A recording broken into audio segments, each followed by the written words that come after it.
বলছি ভাই এটা কি রান্না করছিস? এটা চর্বি ঘুগনি হচ্ছে, মাটনের চর্বি দিয়ে ঘুগনি। মাটনের চর্বি দিয়ে ঘুগনি করছিস? আচ্ছা, এই দেখতেই পাচ্ছ এই যেখানে ঘুগনি আলু আছে, আলু মটর আছে। আচ্ছা, আর এই হচ্ছে চর্বি, তাই তো? হ্যাঁ, তাই দেখতেই পাচ্ছ কতটা পরিমাণে চর্বি আছে।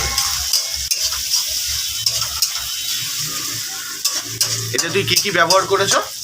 এটার মধ্যে কি কি দিয়েছ? নর্মাল যা মশলা হয় তাই। আচ্ছা, নর্মাল মশলার মধ্যেই ব্যাপারটা রান্না হচ্ছে, তাই তো? আচ্ছা আর এই যে দিচ্ছি কালো লঙ্কা গণেশের। আচ্ছা,